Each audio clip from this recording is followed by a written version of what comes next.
ನಮಸ್ಕಾರ ರೈತ ಬಾಂಧವರೇ. ಬಯೋ20 ಇದು ಒಂದು ದ್ರವ ರೂಪದ ರಸಗೊಬ್ಬರವಾಗಿದ್ದು ಒಟ್ಟು 11 ಪೋಷಕಾಂಶಗಳನ್ನು ಒಳಗೊಂಡಿರುತ್ತದೆ. ಪ್ರಮುಖವಾಗಿ ಸಾರಜನಕ, ರಂಜಕ, ಪೊಟ್ಯಾಷಿಯಂ ಶೇಕಡ 20ರಷ್ಟು, ಹಾಗೆಯೇ EDTA ಲಭ್ಯವಿರುವ ಸೂಕ್ಷ್ಮ ಪೋಷಕಾಂಶಗಳ ಜೊತೆಗೆ ಜೈವಿಕ ಉತ್ತೇಜಕವನ್ನು ಸಹ ಇದು ಒಳಗೊಂಡಿರುತ್ತದೆ. ಇದು ಬೇರುಗಳ ಬೆಳವಣಿಗೆ ಹಾಗೂ ಪೋಷಕಾಂಶಗಳ ಬಳಕೆ ಮತ್ತು ದಕ್ಷತೆಯನ್ನು ಹೆಚ್ಚಿಸುತ್ತದೆ. ಸಾಮಾನ್ಯವಾಗಿ ವಾರ್ಷಿಕ ಬೆಳೆಗಳಾಗಿದ್ದರೆ ಅಂತಹ ಬೆಳೆಗಳಿಗೆ ಬಿತ್ತನೆ ಮಾಡಿದ 25ರಿಂದ 30 ದಿನಗಳ ನಂತರ, ಅಂದರೆ ಬೆಳವಣಿಗೆಯ ಹಂತದಲ್ಲಿ 1 ಲೀಟರ್ ನೀರಿಗೆ 4 ml ಬಯೋ20 ಮಿಶ್ರಣ ಮಾಡಿ 15 ದಿನಗಳ ಅಂತರದಲ್ಲಿ 2 ಬಾರಿ ನಿಮ್ಮ ಬೆಳೆಗಳಿಗೆ ಸಿಂಪಡಿಸಬಹುದಾಗಿದೆ.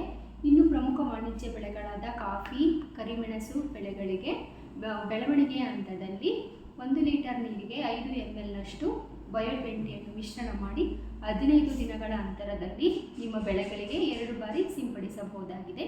ಇದರಿಂದ ಸರಿಯಾದ ಸಮಯಕ್ಕೆ ಸರಿಯಾದ ಜಾಗಕ್ಕೆ ಎಲ್ಲ ಪೋಷಕಾಂಶಗಳನ್ನು ಒದಗಿಸುವುದರ ಜೊತೆಗೆ ಅಧಿಕ ಇಳುವರಿಯನ್ನು ಕಾಣಬಹುದಾಗಿದೆ.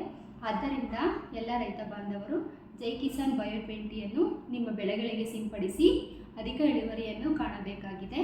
ಧನ್ಯವಾದಗಳು.